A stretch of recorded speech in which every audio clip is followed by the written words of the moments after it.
The third realization deals with basically two things. It deals with the mind and how the mind reacts to our environment.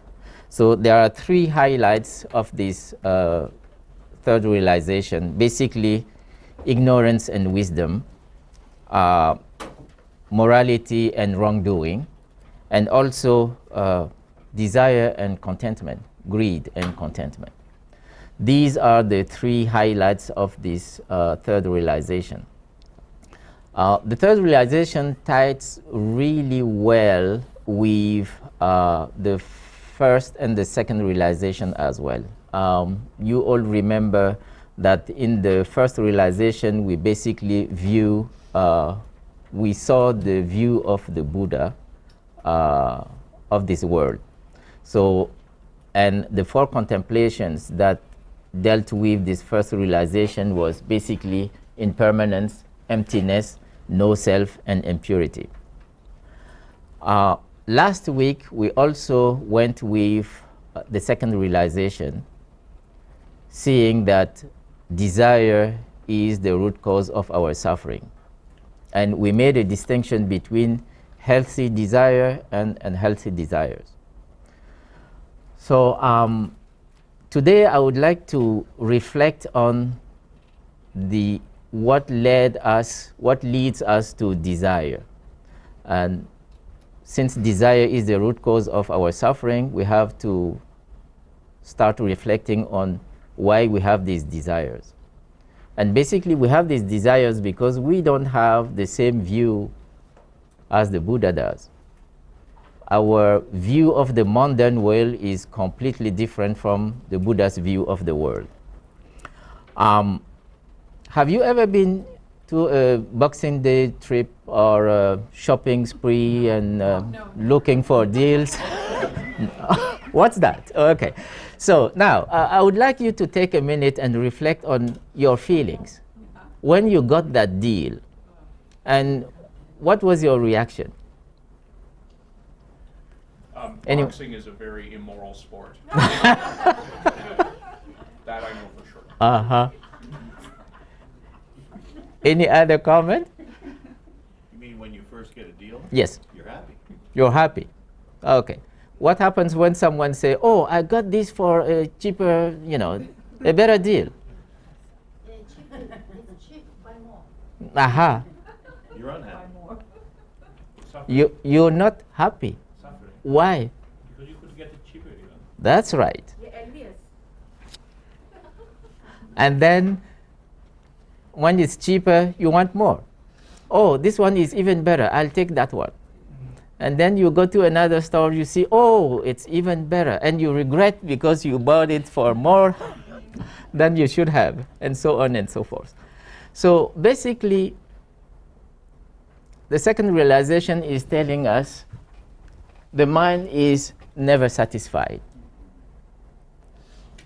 And what is nice about this third realization is that it connects with the first realization. You remember the first realization was presenting us with two views of the world, the Buddha's view and our mundane view.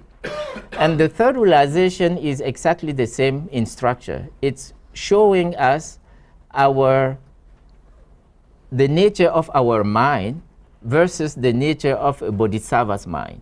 So basically, we're having ordinary people, the mind is unsatisfied and always seeking more. This is greed. And of course, seeking more, it's increasing the wrongdoings.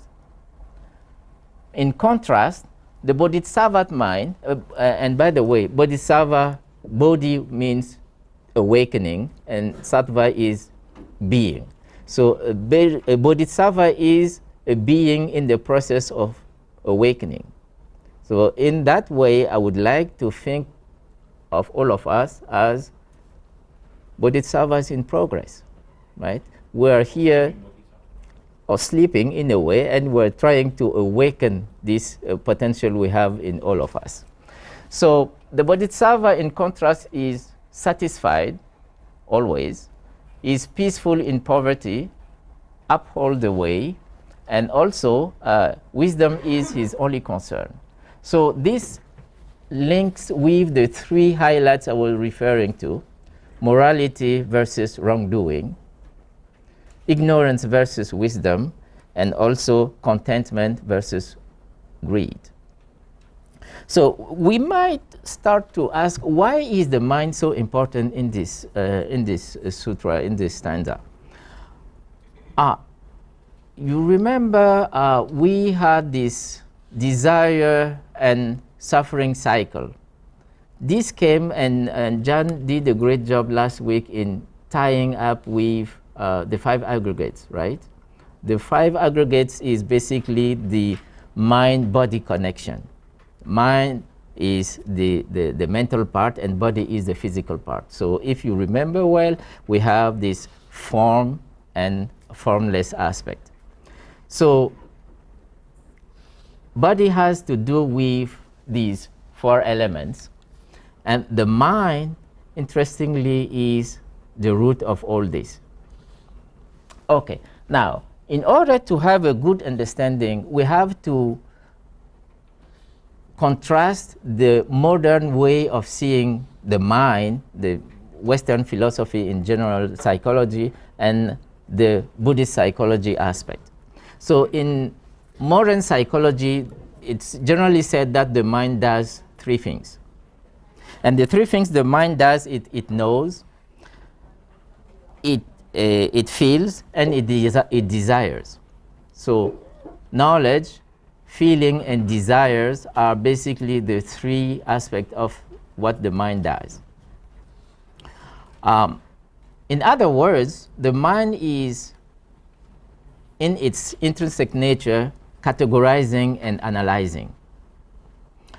The problem with this is that in categorizing and analyzing, the mind doesn't realize that his cognition of the reality is limited. And interestingly, I came across a paper that was dealing with how snails perceive the world. And the cognitive system of a snail is active only every 20 seconds. It's like being blind, and you can see every 20 seconds. So if I'm here and I was a snail, I look at Ryan. Ryan could have moved there and come back. I've never seen that Ryan moved. So basically, our cognitive system is the same. The reality we seem to perceive is completely different from at least what the Buddha perceives. So if you keep that in mind, we have to start being cautious about what we perceive or what we think we perceive, right? So have you ever noticed that, for instance, and this is the classical example we use in this class, is you're driving and you leave a buffer with the front car, and you see someone driving by the left or by the right, and you say, oh, he's gonna take that spot. No, it's just driving by its way. Wrong perception. So so many things we do that way. The question is why? Because we create expectations. So when we see the clouds moving and it's raining, we never cry because, oh, it's raining. No, but maybe because it prevents us from doing what we plan to do. But we're not crying, for instance, because of the cloud disappearing in terms of water. Why? Because we expect it to happen. But when we're dealing with impermanence, when we're dealing with emptiness, when we're dealing with change in general, our mind is grasping. The mind doesn't want things to change, at least the pleasant things. When it's unpleasant, the mind, oh, we want it to pass very quickly. But when it's pleasant, then we want to keep it. We want it to be permanent. But we know well that nothing is permanent, right? Everything is ever changing.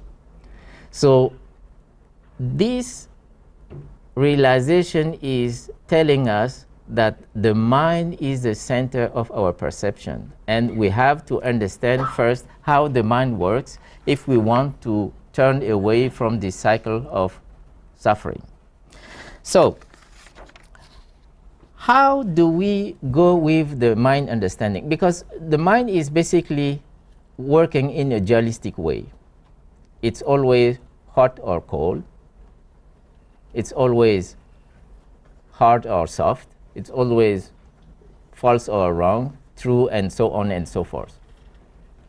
Have you noticed that when you have warm water, it takes time to kind of really determine what warmth is the water? Why? Because when it's hot, you put your finger, instantly you know, oh, you remove your finger. Why? Because it takes less time to realize the extremes. It's either cold or it's boiling. But when it's lukewarm, you need time to process it. And this is the nature of reality. We're not in extreme. We're not always in bliss. We're not in constant suffering either. The reality is somewhere in between. And the somewhere in between calls for process, calls for time to be assessed. And this is basically why we have to train our mind, because the mind is so used to switching from one to the other extreme. It's hot, it's cold. It's soft, it's hard, and so on and so forth. But when it's somewhere in between, the mind says, I need time to process that. So goes with meditation. The reason why we need meditation is basically that, to force the mind. He likes going from past to future. The mind doesn't want to stay in the present. And the reason why we need meditation is basically to train the mind to stay in the present moment, to seize what the reality is made of. The present moment is made of nothing. It's made of your present breath. You focus on that breath, and this is the only thing you have in the present. What is defined as future is not there yet. What is past is already gone. There is nothing you can do about it. So the only thing we have is the present moment. So if we then look at this mind, the way the mind works, it knows, it feels, it desires, then you realize that what the mind is doing is basically categorizing, putting things into boxes. The mind doesn't understand. It does cognize, because cognition is the way of perceiving things, either in terms of sensation or physical aspects. But it does not recognize.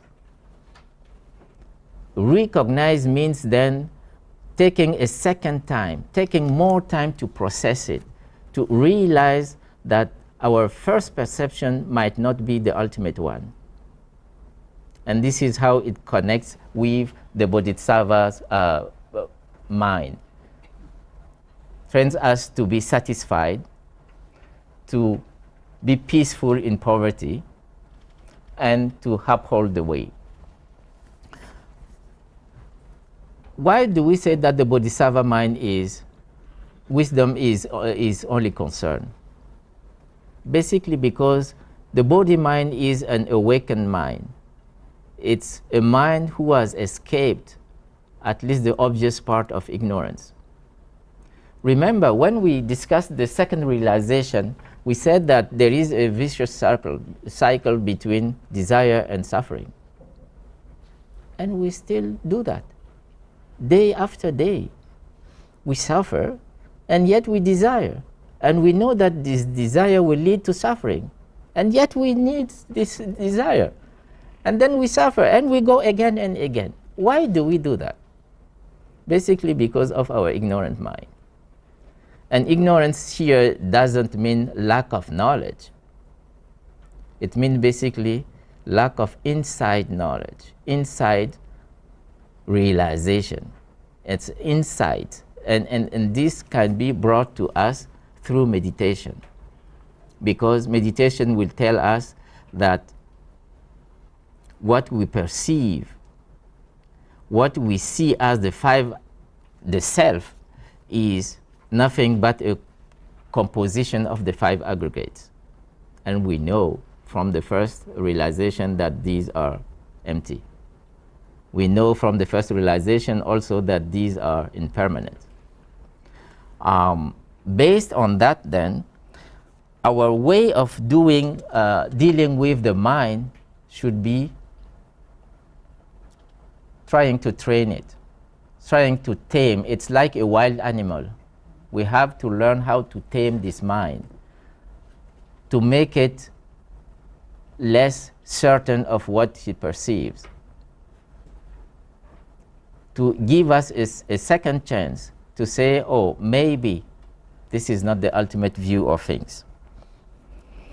So the first realization then is an understanding of the true nature of reality, in that it leads us to acquiring a non-dual mind. The reason why we cling and crave to things, feelings and emotions, hence our suffering. If we can turn away from this type of mind, then we could start the awakening process. We could start the awareness of our mind. So let's look at now. Ignorant mind is the way we see things, and the body mind is concerned basically with wisdom. Now let's look at how this wisdom could lead us to less suffering. Why? Because once we know that our perception is not true to the reality, is not conform to what reality is. For instance, in the second realization, we always refer to these mundane things like a table. And we said that the table is empty. How could we say that? Just a quick reminder. In which way the table is empty? Because of the interdependence of the other stuff. Okay, what? Can't exist by itself. Right. If you take up the table, if you take a table and you deconstruct it, you remove the wood, remove what? The glue, nails, and exactly. So the table is made of different elements except a table. So, and this is the reason why we said the table is empty. Because if you remove these constituent elements, you no longer have a table. So, and you can even go deeper in saying that the wood, for the wood to exist, you have to have a tree, you have to have water, and so on and so forth. So if you go deeper and deeper, you realize that the table has no substantial self. It's made of elements. And when we penetrate this reality, then our ignorant mind becomes an awakened one. Now we're now starting to kind of connect our mind with the Buddha's mind, with the Bodhi's mind, because the nature of the reality is completely different from what our initial perception is. So we are snails, and we should always be aware of the fact that we're perceiving only a fraction of the reality, right? Given that, then you ask yourself, what is the connection between the third realization and the second one? Because the second one is desire and suffering. So if we were to have body minds, our mind would not be ignorant. So what would be different in our lives? We would see things very clearly. Okay, and what would be the impact of that? Seeing things clearly. Wisdom. How would it change our life? Less suffering. In which way? We will start to have contentment. Why? Because we realize that desire will lead to what? Suffering. So it's a vicious circle. So you get into that, you're happy, and then here you go again, suffering. And you say, oh, next time I will be smarter, my suffering will be less. No, as long as you desire, your suffering will still be the same. So the only way to turn away from this cycle is what? To lessen the desire. There is no other way out.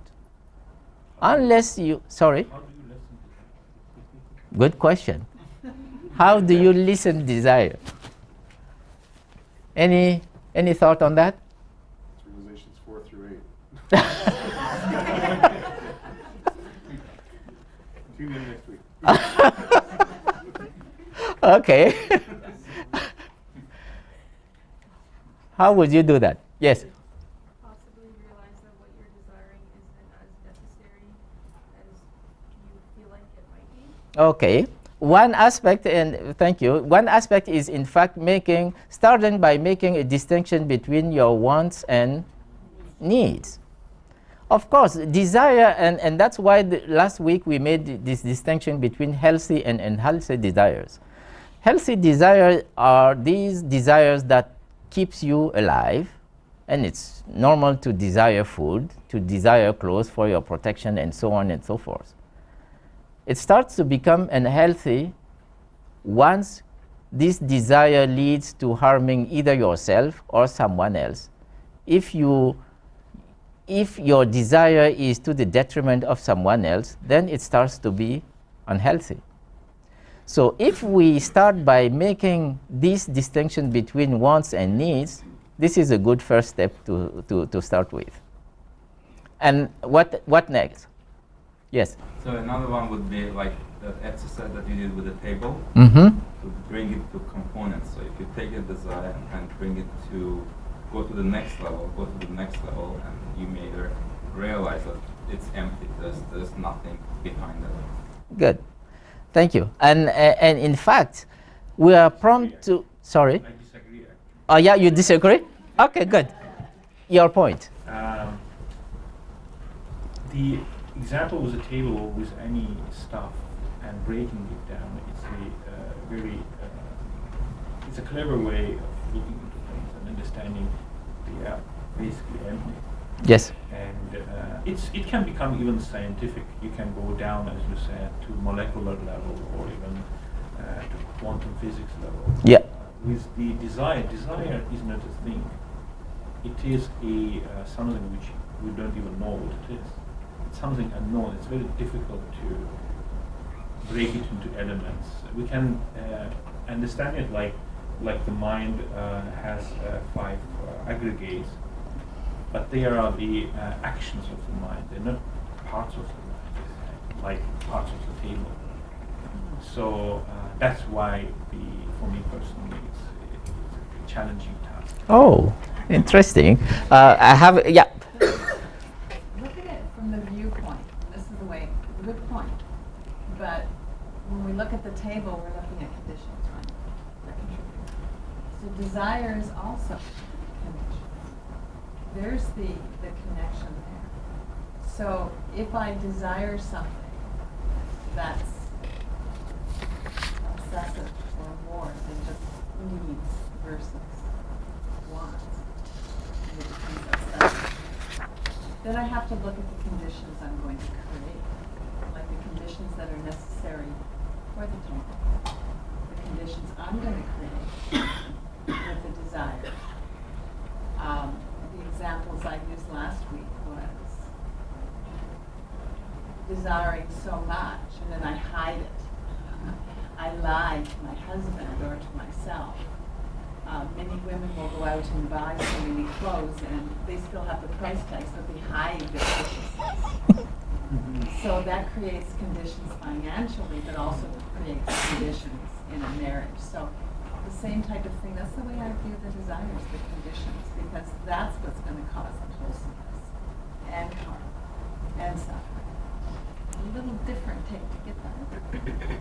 Yes, but again, another challenge is the differentiating between real wants and excessive wants. Because when we see, as examples we gave, beautiful examples, when we can directly see and feel which harm or what kind of harm certain desire can bring, it's easy. But a lot of stuff in the world happen. Your actions, through actions of others, take our world, like 1% of the population of Earth, in order to live like we live, the others are in an awful condition. And we don't see it, right? It's difficult to Yes. Yes. And you think, okay, you have a normal living, just small desires, little desires, wants. But when you accumulate a lot of people who live together in a small part of the world, it needs others to work hard for you to have it here. Yeah. That's just an example of it's difficult to make these connections. And, That's you what- still will be creating some suffering. That Less goes of back to some- the first realization, though, the realization of the world. Now we're breaking it down to understand on an individual level. You're quite right. And I would like to add that what you're saying is precisely what we're trying to do, because we are so blessed in this country that we're not aware of just turning a light might take hours of work, labor, from, in other words, to have the same luxury. And yet we consume and we're not aware of it. But in raising our awareness to this privilege we have here, we could share at least this wealth with the third world people, for instance, by not wasting, for instance. So taking care of our environment, if we consume less water, that will be good for other people. So we are all interconnected, and precisely the idea of developing the sharpness of this mind is to see that, yes, we might be local in here, but whatever we're doing locally has a global impact as well. And I know you... I was going to cover a lot of points, but in terms of lessening desire, I actually agree with what you said. In terms of, if you just, one way not to reduce desires is say, oh, I've got to reduce my desires. Right? I have to consume less, I have to desire less, that'll make me happy. Right? And that just becomes an obsession. So you can't really attack it directly, because that's just kind of another desire coming up. But what you can do is you can use the suggestions that we're talking about, or you can apply the first realization to whatever it is, whatever the object of your desire is. Right? And you realize that that object, whatever it is impermanent, is empty. Right? And if you can apply that mind, that view, to that object, then your desire automatically starts to fade, starts to go down. Right? And you find this if you can do it through experience. Right? So the next time you're deciding what to eat, or the next time you're deciding how long to take a shower, or the next time, summer is coming, right? So it's going to get hot. So how many of us are going to reach for the air conditioner when it gets above 72 degrees? Right? And if we look at that, if we recognize, oh, there's a desire, right? And we recognize where that, what's causing it, where it's coming from, what the effects are, right? And how, whatever it is that we're reaching for isn't really going to make us happy, isn't really going to be there, right? And it's impermanent anyway. And maybe we start to lessen that desire.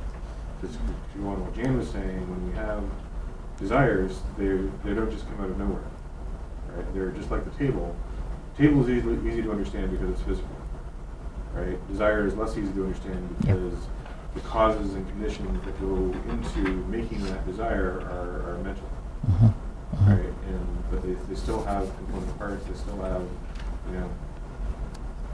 the object has to be there, the desire has to be there. Sorry, the perception has to be there.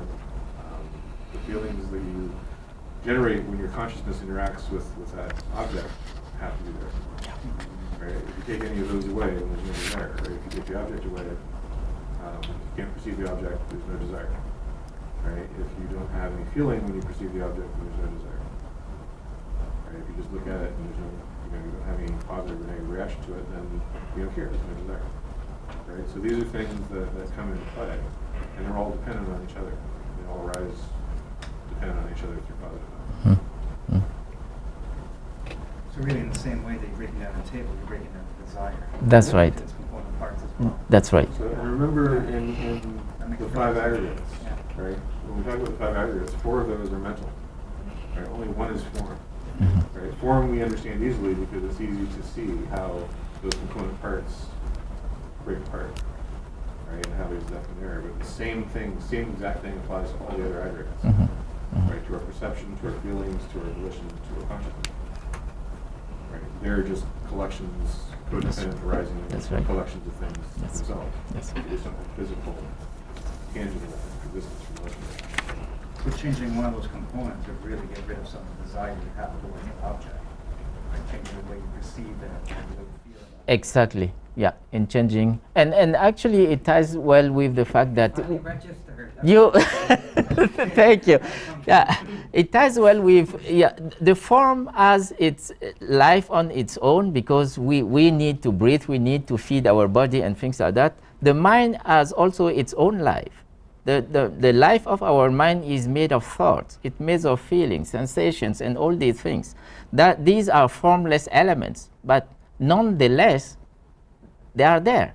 They constitute the life of our mind. As in a similar way that we need this food, this air, and things like that to take care of our body. Sorry for interrupting, but Yes. we touched upon this last another day. It's the elements of body that needs feeding and other stuff. Animals have this as well. That's But right. They don't have desires; they just do it automatic. That's We right. could have the same thing, right? You don't need a mind to think or go hunt for another, I don't know, animal you want to eat or whatever for the food. Or Yes. You don't need to have those elements of mind we're discussing now. It's something that humans have different from animals, and it's not for the realization of the animal functions. Because something in us does it automatically. You don't have to think about it. It just, you need the food, you go after food. If you bring your mind, you're starting thinking about, oh, why I go to this restaurant? I will go to McDonald's, or I want to go to McDonald's. It's not healthy. I'll go somewhere else. Animals don't have this. They see the animals, they eat, they hunt, kill, and eat it. And we do basically the same if you shut the mind off. So now we're saying let's satisfy the basic needs that our bodies have. Isn't it moving us towards animals closer, so we don't have those higher aspirations? Good question, Martin. As the owner of a very fat cat, it may not be so simple. And there's evidence of like lions killing for the fun of it. There's other evidence of it. But if you look at what the desire is feeding, and why do we desire it in the first place? I mean, a lot of us desire to fortify the opposite of wisdom. So we desire things to fortify that wealth will bring us happiness, that we can fix things and stay younger. We don't age. We can have more power. We can have more things. So the desire will come from ignorance, but it also can feed ignorance as well by deconstructing that desire, by seeing where it comes from and what it's supposed to feed. You can then see, as Greg said, is it in line with reality, which is wisdom? Does it take into account that there is no self inherently, and at the end of the day we all say, well, we can't take it with you and so forth, right? But the deconstruction part of it, that sort of mindfulness to look at it and analyzing it and having that knowledge is important. But this is why I think Emmanuel's talking about meditation, to allow you to transcend that just desire realm to be able to actually look at what's there before the desire takes over. Yes. When we say the mind is unsatisfied and always seeking more, right? I think that's exactly the same kind of desire that the lion sees when it sees the gazelle and it says, "Oh, food," and goes for it, right? Because it's not a constructive desire. It's just it sees, it wants, it takes, right? In the same way that when we turn on the water, we're not thinking about where the water's coming from. No. When we turn on the lights, when we turn on the air conditioning, I just want to be cool. I do it. I don't care about the consequences. I don't care about anything. But it doesn't come back after the hunt, sitting in its cave or wherever, and start analyzing it. Why did I run after that? Or why did I do this? That's right. That's why they're animals, and that's why they can't be enlightened. Right? It's when we are able to actually not just act out of that insatiable hunger for senses, for desires, for pleasure, for eating, for temperature, for whatever. Right? We don't think about it. Right? We rationalize it afterward, maybe. Right? Oh, I was hungry. Oh, it's okay. Oh, I'm doing this in other areas, so it's okay, and we just make up stories about it. But in the instant when that desire is there, we don't care, right? Unless we can actually bring wisdom to it, right? So that's why we say, it's an ignorant mind, right? It's insatiable, because it's always looking for more. It's always looking for the next thing, and it doesn't care about anything else. Right? So that's why we say it leads to increased wrongdoing. Right? Is because it's not judging the consequences. It's not judging the effect on others. Right? It's completely selfish. Right? And unless our conscious mind To my knowledge, What- listening to everybody, I think the desire is part of our nature. It constantly decided something or this or that. Okay. It is your choice to act on it or don't act on it. Mhm. That's the only choice you have. Mm-hmm. So desire will keep creating more thoughts and more thoughts, more desire, more desire. That's the nature. And if you don't act on it, that's the only salvation. That's how I see it. Mm-hmm. So let the mind keep creating this desire. Yeah. But as a person, you can act on it or don't act on it. So desire will go away and it will create another one. So you just look at it, it's like having a dream. It is true when you're dreaming at night. When you wake up, you know it's a dream. So that's how I see it. Good. That's the essence of the precepts. Exactly. Yeah. And I think you're bringing another interesting dimension in here. Someone. May I just say, like Yes. Emmanuel said, and I said last week, not all desire is negative. Mm. No, Desire to help look others at the or do science something today. good. Good old days, we used to just cut a leg off and human beings used to suffer. Yes. Because we desire. Some of the society, the science has come so advanced, medicine is so advanced, we don't suffer like, I know we are dying one day, Yeah. but the suffering is less, physical suffering is less. Mhm. I mean, you have to have a good body to want to meditate or to do good. So that desire is wonderful, yes, Yeah. the focus on good things. Mm-hmm. And that's a good desire and that's a good act. So you choose on what you want to act. That's left to you. That's how I see it. Yes. That's only salvation for me from uh, desire. And I think someone compared the mind, and I like this image, compared the mind to a broken vending machine. You put 25 cents into the machine, and the Coke, bottles start to fall, and non-stop. The mind is like that. It generates all kind of ideas, desires, images, and things like that non-stop. Or So- it's like the vending machine with the little, the metal curly thing that Mhm. holds the items in place, and each time you press the button, it comes closer, Yes. but it doesn't fall down. You don't get Or- the item that you've been wanting with your 25 cents. and Or you get that. really angry. Or that. That's the other way of looking at it. Another way. Yes, Can I just Grace? make a brief comment Mhm. and on what you mentioned earlier. The desire is not whether or not to reduce it, as some of you mentioned, that whether or not this is to discern whether bad or good. But I guess what you mentioned, a very, very important realization is the number one realization. Okay, with all the techniques that we have learned, meditation is one of them, the techniques. When we are doing the meditations, training the mind is to also have a chance to contemplate the nature of impermanence. Or the nature of the mind too. It is the mind, because the second training is a meditation. The number one is the morality, second is the meditation. To recognize that desires are also impermanent. I think that is a very important focus when we do the meditation. As you said, yes, we have all kinds of ideas. We want this, we want that, we want this, we want that.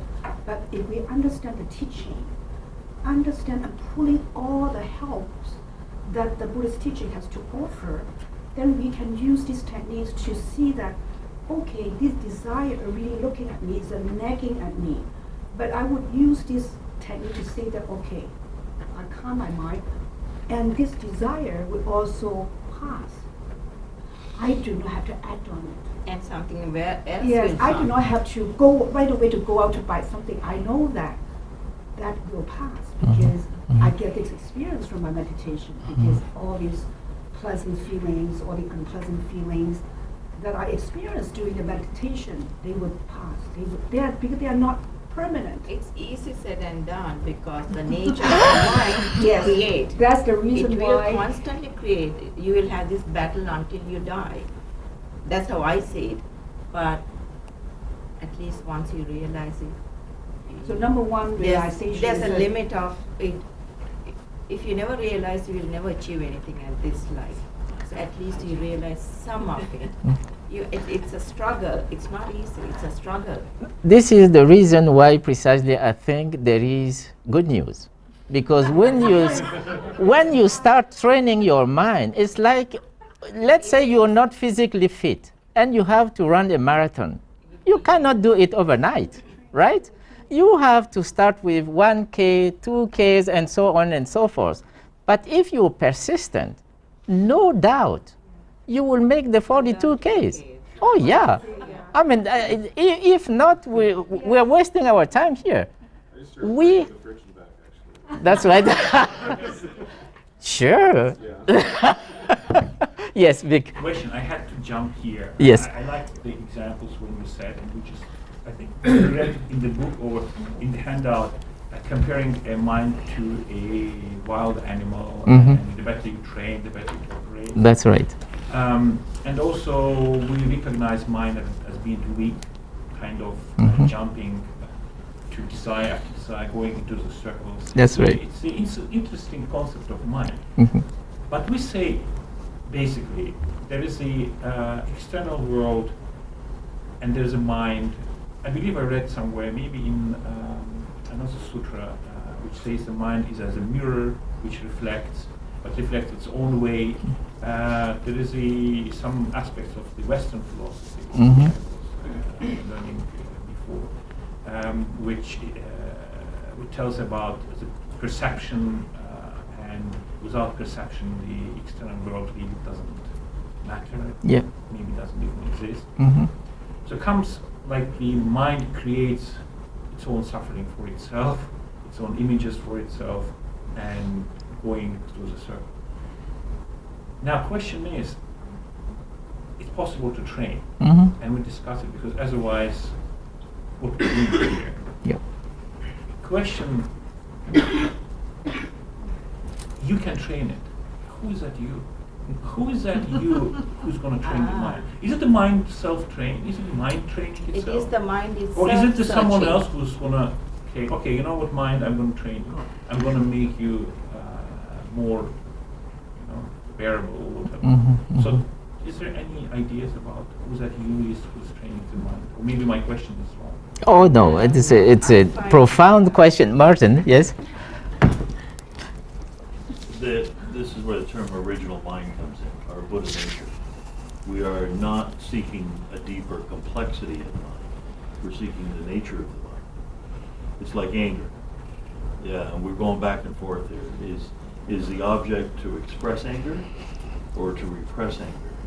And in fact, the object is to eradicate anger. And that's why a bodhisattva's wisdom is his only concern. Because wisdom is the only solution to ignorance. And all harmful desire comes from ignorance. all harmful desire is the opposite of what wisdom speaks to. So we're here saying, well, you know, if we could just get our mind out of the way to realize our original nature, we would have wisdom. We would change our base programming, because our mind is a construct, right? We're talking about our mind as if it's a permanent thing. Which mind's going to do this mind? And the mind that's considering which mind is going to do that mind, that must be a third mind. But these are ideas. They're inherently empty. Because, and you know, our mind exists, but it exists like everything exists, like the table exists. It exists nominally because we name it to be so. And in our mind, that construct, that amalgam of conditions and causes is the table.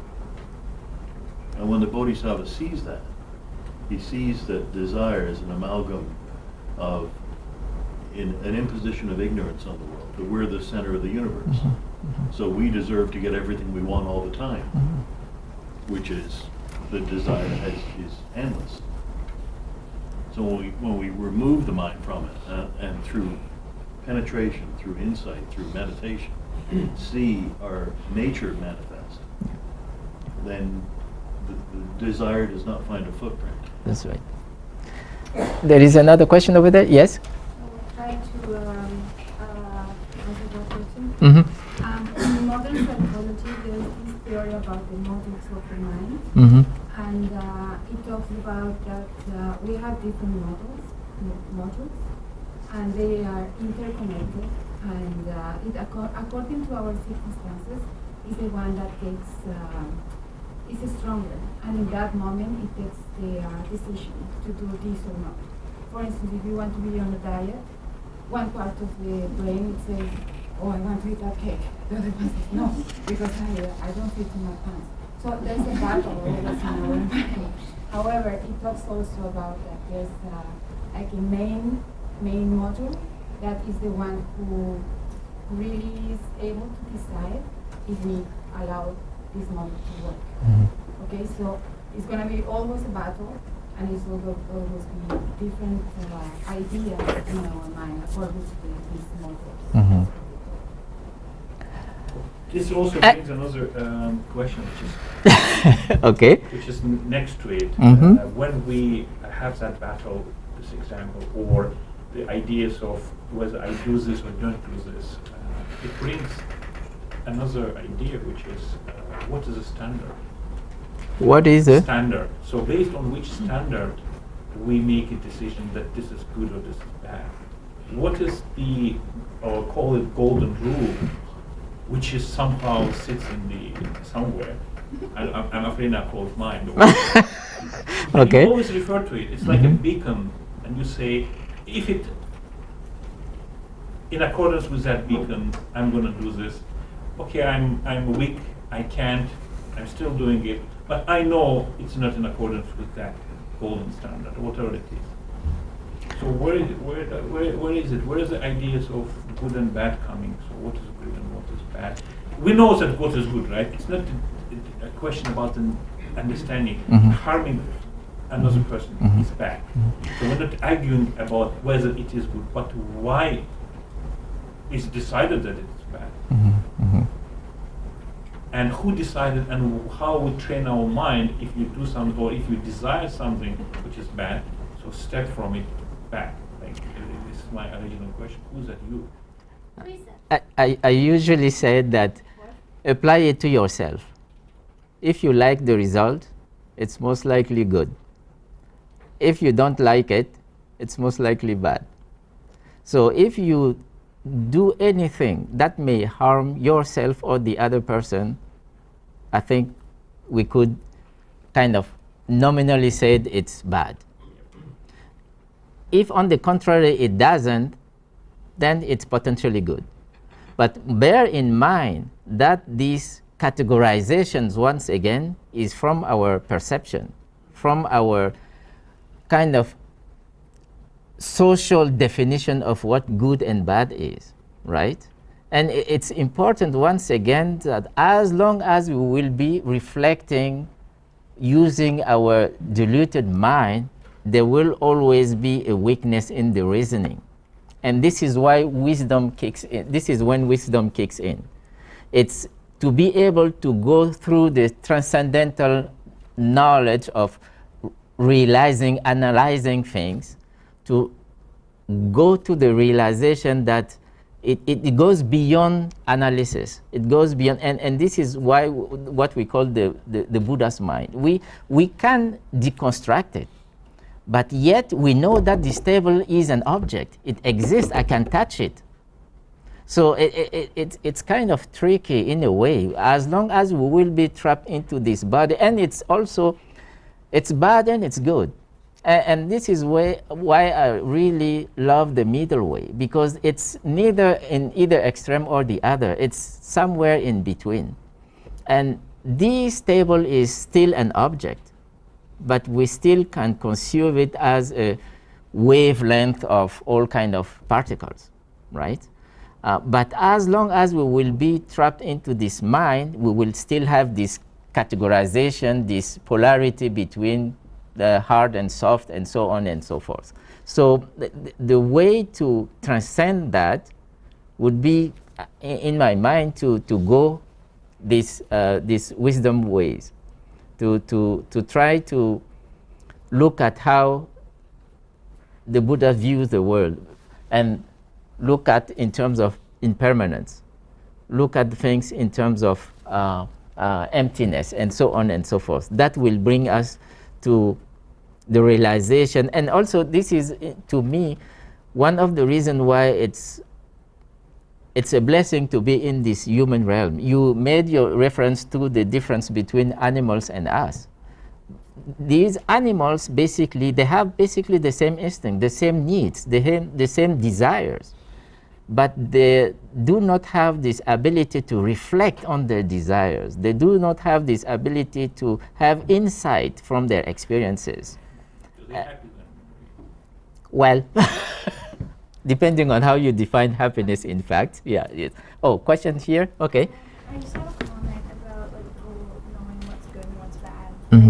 I think how we distinguish it is from what we learn. From when we're born, we learn by watching our parents do something, or watching other people around us do something. And as we grow up, we learn from what we perceive and what we see. So that's how we develop our brain because of it. So that's how we can distinguish between good and bad, from what we've learned and what we've seen.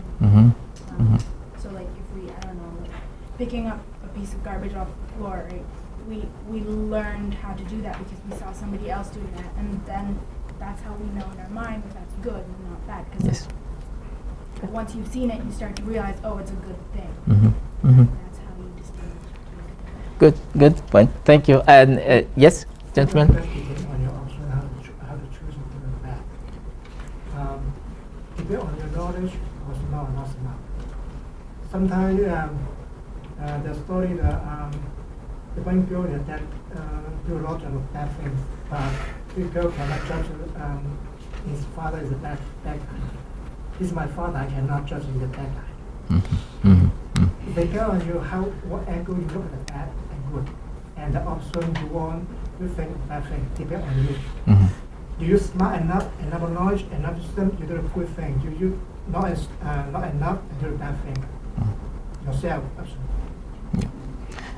The story is when you on the street see the patient is hurt on the road, depend on you pick up the agent, put beside or not. Most of people, they just ignore them, just let the patient die on the road. My option is to pick up the agent, put beside the road, not let the patient get more hurt. This is my option. It depends on you, what you want to do. In fact, if we are aware of our interconnectedness, the notion of good and bad becomes easy.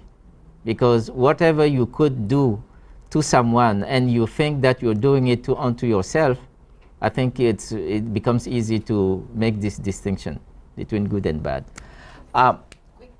Quick one, because I have to write. Okay. We keep saying mind. We all know we have one, but for me, my personal journey, I find mind is knowledge. If I divert this mind towards the mind, instead of your sensors. Mind is constantly running after your sensors to create things. If I can divorce that mind from that, control that, and divert that mind into looking to a deeper side of the mind, which I call it a knowledge. That's what I'm trying to achieve. Oops, sorry. This I think you're referring basically to what we call the Buddha mind, because basically we said that the mind is like a sky with clouds, okay, and due to some conditions, sometimes there is wind, sometimes, and the sky all of a sudden becomes clear, blue, and completely nice, beautiful. And this is our Buddha mind. It becomes clouded because of all kind of beliefs, all kind of interests, greed, desires, and all these things. But intrinsically, and this is the good news about this Buddha's teaching, is intrinsically we all have this Buddha mind. We have this intrinsic nature of being good, of having what it takes to be a Buddha.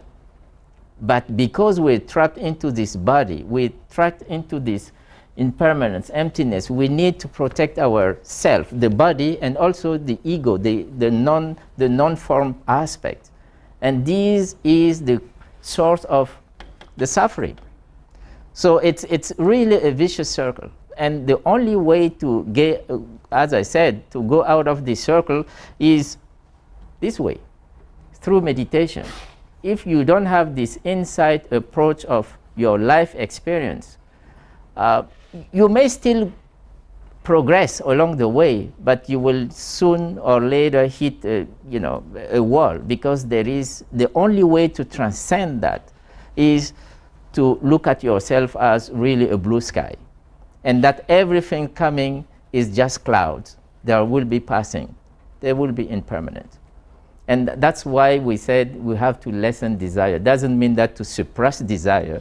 We're in this body, we cannot get rid of desires. We're trapped in it, but we have to find a middle way.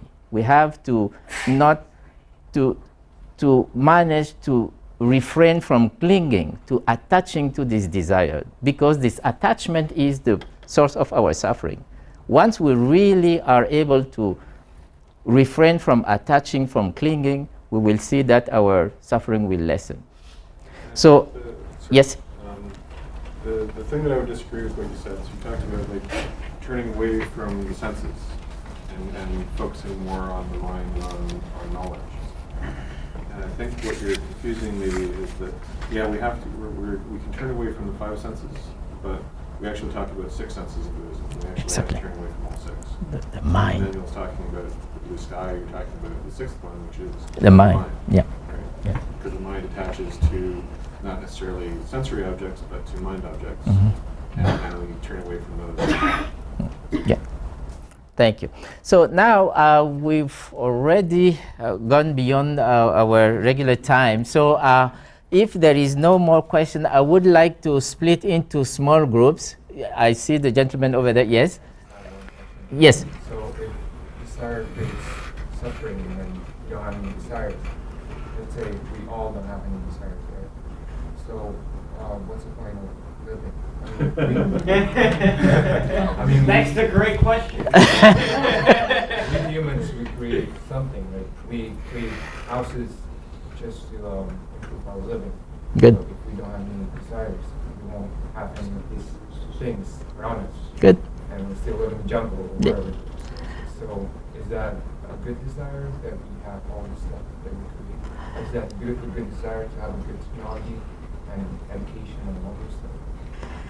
Of course, it's good because it helps us to improve our envelope. You know, if you said the body-mind connection. But your question is there any reason for living? Life is, period. Would we be able to, if you were in the Faculty of Medicine, your main focus is to cure disease, to lessen suffering. you're not asking why people are living. You're helping them to go through their suffering, their illnesses, their things like that. And life is. We may ask all kind of questions. The reality is, it is. And we have to accept that. Probably Yeah. won't get an answer to what the meaning of life is. But I think what Buddhism says is it has to be more than just desire. And each person has to establish what their meaning of life or purpose of life is. The purpose of your life is living your life with a purpose. Yeah. So the question is, what's that purpose? And what this realization says is wisdom is your only concern. Mm-hmm. Compare that to the path of desire and ask yourself which one will be more fulfilling for you and the people around you.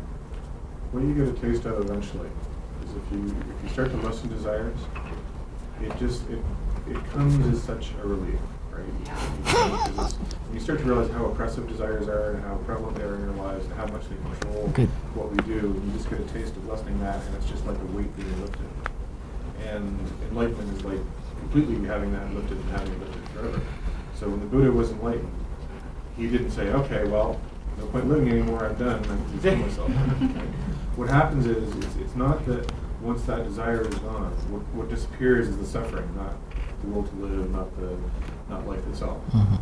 Right? So something actually arises in its place, and that something arises from wisdom.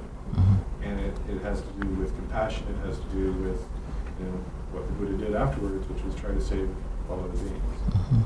Right? And that's different from the kind of desire that we're talking about, because it arises from wisdom and not from ignorance. Mm-hmm. Right? Yep. So it's not like life is not worth living, there's nothing more to do, but now you're able to act for not just the self that you realize doesn't exist anyway, but for everything that you're a part of, that everything that is. Right? So you start acting out of compassion for others instead of just out of selfishness for yourself. I think you're going to end up with a group. Good, yes. Okay. So also think about the energy that's involved with going after desires, like you want the best job, get the car and the house, and suddenly you realize, like this sutra talks about contentment, and Emmanuel's been talking a lot about the middle path, the middle way, and finding that contentment. And when you do that, just like Greg was saying, but add the energy that you use to harness to go after stuff. And you've got this wonderful energy to go after and direct it to help others. Mm-hmm. Or to help what your desire is in your life. A positive spin, a transformation. And just like Greg said, the relief you have when you let go, the energy you have to redirect it into a real positive venue, an aspiration to help other people. You've got all this energy. You're not tied up with consuming more, wanting the big car, the big cake, eating all of that, to go gambling or drinking or all that wasted energy. No, it's just so freeing. And it feels real good. And then it just the conditions you create, rather than just being so self-absorbed and getting what you want.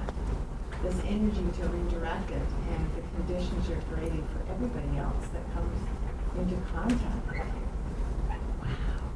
And then that reaches more conditions and so on and so on. It's cute. That's what Venerable Master Shiming has done in his life. When he created the conditions and then all these temples and all these classes and all of us. Mm-hmm. Wow. Yeah, exactly. Yeah. I never thought I would have so many contributions to the class. This is really wonderful in the sense that when I first came here, my first question was, how come we have all this knowledge? We are all educated people, but we still do the same thing over and over, leading to our suffering. I did not come here because I was interested in philosophy, no. I came here because something was really wrong in my life, and I came for a direction. So I think the bottom line is, as John was saying, it is the realization that our desire is endless, because we're just human. But to find out what will be fulfilling, that will be the less suffering to our life, what will be the direction we would like, the meaning, the purpose we would like for our life. And this is basically the third realization, the awakening of this body-mind that will gradually untangle us from our delusions, from our desires, not in the sense of suppressing them, but knowing that they will always be there, impermanent, but knowing that they shouldn't take over our mind or our will. There is a last question over there, or comment? Yeah, just a comment. Yes? To the meaning, whether you see the existentialism or the constructivism, whatever, there's no meaning for life. Any philosophical current methodologies, you have to find the meaning for your own life, and it's a matter of every day. I suggest you to read the book In Search of Meaning by Viktor Frankl. Yeah. He's the parent or the father of the logotherapy. Yes. And he talks about the meaning of life. So you have to give it for your own life. There's the middle path between kind of, if you think everything is completely relative, like you're suggesting, and you just kind of make it up for yourself. There's one extreme, and like you were saying, like where's the ultimate authority, who decides what's right and wrong, that's kind of the absolute view. And neither of them are correct. We have to stay in between those, otherwise we get off the path. Right, so if you just keep searching for the absolute, then you're never going to find it. That's right. You're frustrated. And if you just think everything is relative and I can just make it up as I go along, you'll never progress either. Yep. Right? So neither of those extremes is correct. The middle path, I think, is the solution. So thank you very everyone, and I really appreciate. I would make one last request before we separate. I have 5 minutes. There is no time to split into small groups. I think this will be the group discussion, right? So if you don't mind, we have a list of 9 questions here. Take some time to read them, and we would pick and choose any of the questions we would like to just share and reflect on.